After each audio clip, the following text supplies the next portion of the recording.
In a world where life can sometimes feel fragile, Padre Pio's unwavering defense of an unborn child reminds us that every life is a precious gift. Please stay tuned to hear this remarkable story. Welcome to Following Padre Pio. Whether you're a returning viewer or new to our channel, we're thrilled to have you here. Padre Pio, a Capuchin friar and a miracle worker, continues to inspire and intercede today.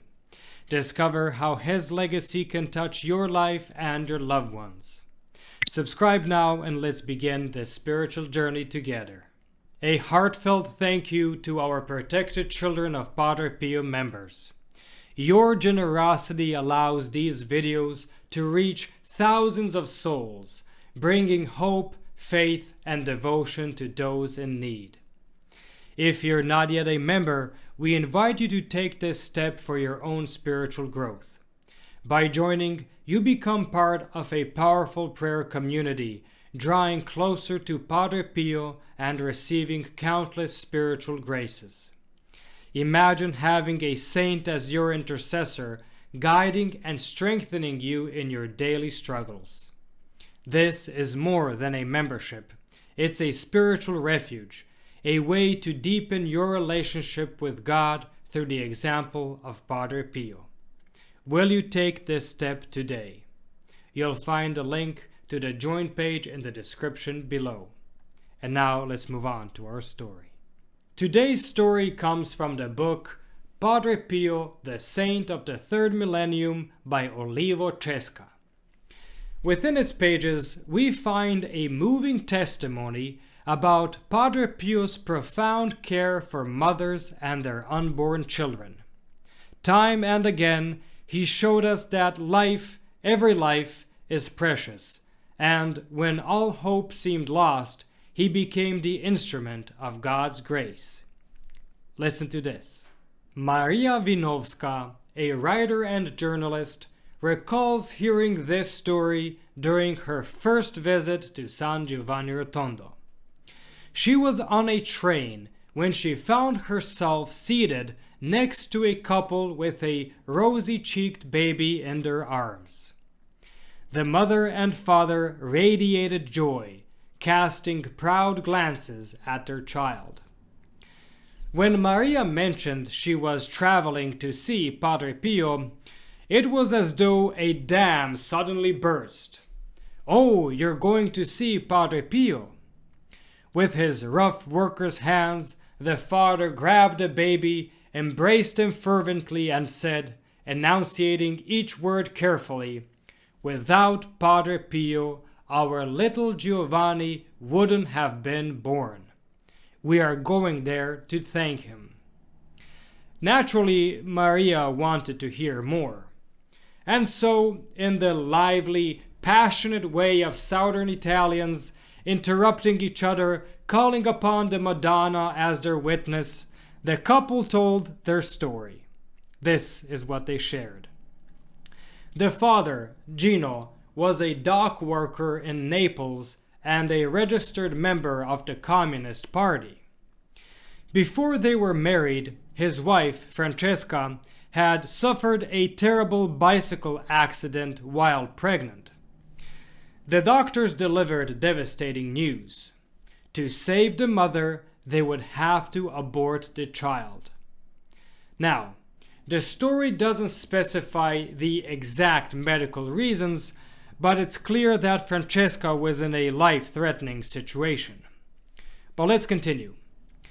Desperate and without her future husband's knowledge, Francesca wrote a letter to Padre Pio. But no reply came. Then, on the night before the scheduled operation, something extraordinary happened. While alone in her hospital room and overcome with tears, she suddenly saw a friar standing beside her bed. Puzzled, she wondered, how did he get in? Especially since Gino was a mangiapreti, a so-called priest eater, someone who fiercely despised priests. He would never have allowed a priest into her room. The friar smiled, but then raised his finger in a warning gesture. Do not commit such a terrible act. The child will be born.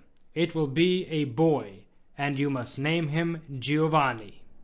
And just like that, he disappeared. Francesca felt hope in her heart.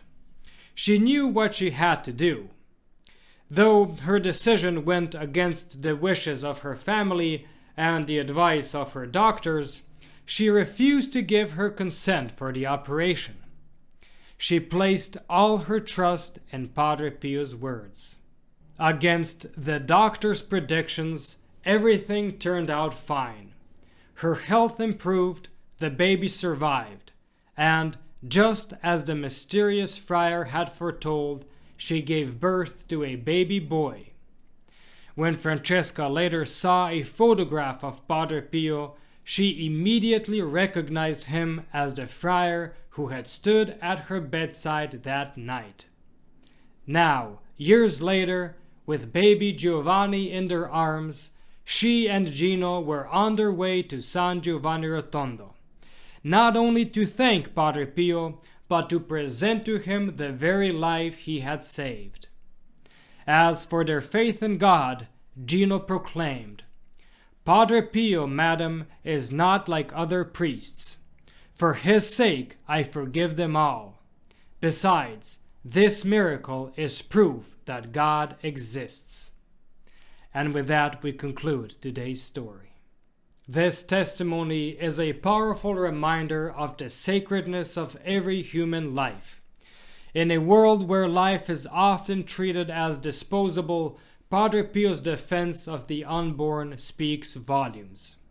Every child is a miracle, and every mother is entrusted with a sacred mission. Life begins at conception, and no circumstance, however dire, can diminish its value. Thank you so much for watching, and stay tuned for our next video on the life of Padre Pio.